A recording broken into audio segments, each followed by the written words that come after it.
সালামু আলাইকুম রহমতুল্লাহ বারকাতুহু। স্যার কেমন আছেন? আমি সৌদি আরব থেকে আজকের আসলাম। জি, বলেন। আলহামদুলিল্লাহ।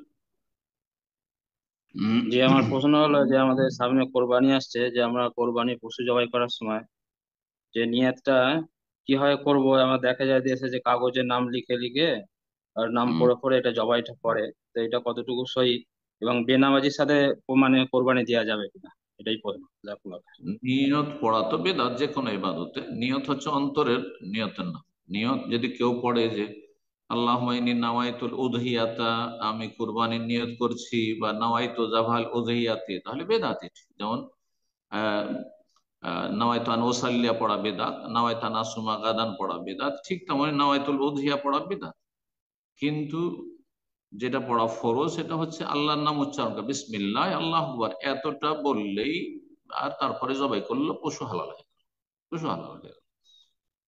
আর তারপরে যদি বলে যে আল্লাহ মিনকা ওয়ালাকা, এটা এই আল্লাহ, এই কোরবানি তোমার পক্ষ থেকে, তোমার দান এবং তোমার জন্য কোরবানি করছি, সেটা প্রমাণিত সুন্নাত এটি। আর নামের ব্যাপারে এই যে 7 ভাগের কোরবানির নামগুলি উচ্চারণ করা জায়েজ, যদি কেউ করে তো ভালো, জায়েজ। আল্লাহুম্মা তাকাব্বাল হাযা মিন্নি, এটা আমার পক্ষ থেকে, ও মিন আব্দুল্লাহ, আব্দুর রহমান, আব্দুল খালেক, আব্দুল মালিক, আব্দুর রাজ্জাক, হ্যাঁ অমুক তমুক, হ্যাঁ 7 জনের নাম যদি উচ্চারণ করে জায়েজ। আর কেউ না করে তো কোনো অসুবিধা নেই, কোনো নেকিতে কমতি হবে না।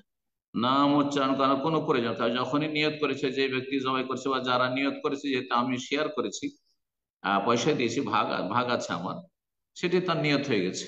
যখনই সে কোরবানি খরিদ করার জন্য পয়সা দিতে গেছে বা বলেছে যে ভাই আমার একটা ভাগ রাখো, তখনই নিয়ত হয়ে গেছে, বোঝা গেছে। সুতরাং সেখানে নাম উল্লেখ করতে হবে, এই নামগুলি বলো আর বাপের নাম সহ বলো, এগুলো বাড়াবাড়ি, এবং এগুলো বাড়াবাড়ি করতে গেলে তখন বেদাতের দিকে চলে যায়। কিন্তু কেউ যদি নামগুলি উচ্চারণ করে, জায়েজ ওলামারা বলেছেন। জি, আল্লাহু আলাম।